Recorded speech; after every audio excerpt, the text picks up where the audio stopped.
নমস্কাৰ আপুনি যদি এজন শিক্ষক হ'ব বিচাৰে তেন্তে এই ভিডিঅটো আপোনাৰ বাবে এছচিআৰটি অসমে 2026 আৰু 28 বৰ্ষৰ বাবে 2 বছৰীয়া ডিএলএড পাঠ্যক্ৰমৰ বাবে প্ৰি এন্ট্ৰি টেষ্ট অৰ্থাৎ পেট 2026 ৰ জাননী প্ৰকাশ কৰিছে আজি আমি আপুনি এই পেট এক্সাম দিবৰ বাবে আপোনাৰ যোগ্যতা কিমান হ'ব লাগিব বা ইয়াৰ গুৰুত্বপূৰ্ণ তাৰিখসমূহ বা ফি কেনেকুৱা হ'ব বা কেনেকৈ আবেদন কৰিব এই সকলোবিলাক কথা আলোচনা কৰিম ভিডিঅটো শেষৰলৈকে চাব আৰু চেনেলটো সাবস্ক্ৰাইব কৰিবলৈ নাপাহৰিব প্ৰথমতে আমি জানি লওঁ যে পেট মানে কি পেট মানে হৈছে প্ৰি এন্ট্ৰি টেষ্ট অৰ্থাৎ অসমৰ ডায়েট সিটিই বিটিসি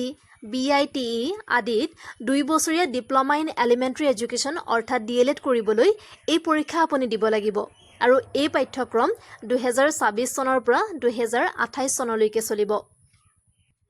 এতিয়া আমি জানি লওঁ আহক আপুনি এই পেট এক্সাম দিবৰ বাবে আপোনাৰ যোগ্যতা কি হ'ব লাগিব প্ৰথম কথা আপুনি অসমৰ এজন স্থায়ী বাসিন্দা হ'ব লাগিব আৰু শিক্ষাগত অৰ্হতাৰ কথা ক'বলৈ গ'লে আপুনি হায়াৰ সেকেন্ডাৰী অৰ্থাৎ 10+2 পাছ হ'ব লাগিব আৰু জেনেৰেল প্ৰাৰ্থীৰ বাবে মুঠ 50% নম্বৰ লাগিব লগতে আপুনি যদি এসসি এসটি প্লেন বা এসটি হিল কেটেগৰী বিলং কৰে তেতিয়া আপুনি 5% নম্বৰ ৰেহাই পাব অৰ্থাৎ আপোনাৰ 45% নম্বৰ হলেও আপুনি এই পেট এক্সাম দিব পাৰিব তাৰ পিছতে কিমান বয়সৰ লোকে এই পেট এক্সাম দিব পাৰিব আমি সেই বিষয়ে জানি লওঁ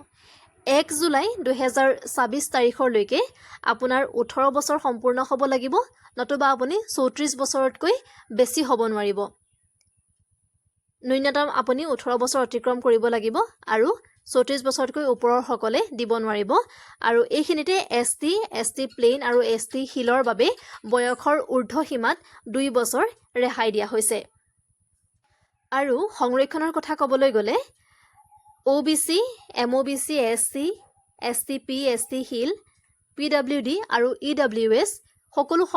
সংৰক্ষিত শ্ৰেণীৰ বাবে চৰকাৰী নিয়ম অনুসৰি আসন সংৰক্ষিত থাকিব তাৰ পিছতে আমি আহো আপুনি এই পেট এক্সাম দিবৰ বাবে আপুনি কেনেকৈ আবেদন কৰিব বা আপোনাৰ এপ্লিকেশন ফিটো কিমান হ'ব ইয়াতে উল্লেখ আছে যে কেৱল অনলাইন আবেদনহে গ্ৰহণ কৰা হ'ব আৰু ৱেবসাইটটো হৈছে scrtpet.co.in আৰু অন্য বেলেগ কোনো উপায়ে গ্ৰহণ কৰা নহব কেৱল অনলাইন মোড অফ এপ্লিকেশন হে গ্ৰহণ কৰা হ'ব আৰু সকলোৰে বাবে এপ্লিকেশন ফিটো 600 টকা ৰখা হৈছে আৰু আপুনি এই এপ্লিকেশন ফিটো internet banking debit card credit card বা ইউপিআইৰ জৰিয়তে কৰিব পাৰিব যিসকলে ডিএলএড পাঠ্যক্ৰম কৰিম বুলি ভাবিছে তেওঁলোকৰ বাবে এই তাৰিখকিটা খুবেই গুৰুত্বপূৰ্ণ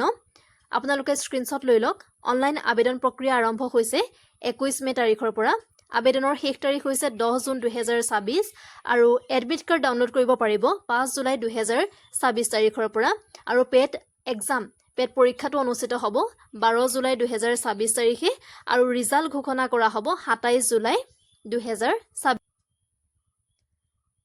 এইখিনিতে এটা খুবেই গুৰুত্বপূৰ্ণ কথা উল্লেখ কৰিছে এডমিট কাৰ্ডসমূহ আপোনালোকে scrtpet.co.in এই ৱেবছাইটৰ পৰা ডাউনলোড কৰিব পাৰিব তাৰ পিছতে এই কথাটো মন কৰক এডমিট কাৰ্ডসমূহ আমি গম পালো এইটো ৱেবছাইটৰ পৰা ডাউনলোড কৰিব পাৰিব তাৰ পিছত ইয়াত উল্লেখ কৰিছে যে আপুনি আবেদন কৰোতে যিখন জিলা সিলেক্ট কৰিব সেই জিলাতে আপোনাৰ পৰীক্ষা কেন্দ্ৰটো অনুষ্ঠিত হ'ব আৰু যি জিলাত পৰীক্ষা দিব পাস কৰিলে আপুনি যদি পেট পৰীক্ষাটো পাস কৰে তাৰ পিছত সেই জিলাৰ টিচাৰ এডুকেশ্যন ইনষ্টিটিউটতে আপোনাক আসন দিয়া হ'ব এই কথাটো মন কৰিব আপুনি আবেদন কৰোতে যিখন জিলা সিলেক্ট কৰিব সেই জিলাতে আপোনাৰ পৰীক্ষা অনুষ্ঠিত হ'ব আৰু যি জিলাত পৰীক্ষা দিব পাস কৰিলে সেই জিলাৰ টিচাৰ এডুকেশ্যন ইনষ্টিটিউট বিটিসি হওক ডায়েটে হওক নৰ্মাল স্কুলে হওক যিয়ে আছে সেই জিলাতে আপোনালোকক আসন দিয়া হ'ব এই কথাটো মন কৰিব আৰু এইখিনিতে মন কৰিব কোনো ভুল তথ্য দিলে বা যোগ্যতা নাথাকিলে যিকোনো সময়তে আপোনাৰ প্ৰাৰ্থিত্ব বাতিল হ'ব পাৰে সেই সাৱধানে ফৰ্মখন ফিল আপ কৰিব আৰু অধিক জানিবলৈ আপোনালোকে scrtpet.co.in এই ৱেবছাইটটো আপোনালোকে চাব পাৰিব ভিডিঅটো ভাল লাগিলে লাইক কমেন্ট শেয়াৰ কৰি চেনেলটো সাবস্ক্ৰাইব কৰিব আৰু এইখিনিতে জনাও যে 2026 চনত অনুষ্ঠিত হ'বলৈ গৈ থকা পেট 2026 দিবলৈ আপোনাক যদি এখন ডিটেইল সিলেবাছৰ প্ৰয়োজন হৈছে তেন্তে মই দিবলৈ চেষ্টা কৰিম আপোনালোকে কমেন্টত এবাৰ লিখি দিব ধন্যবাদ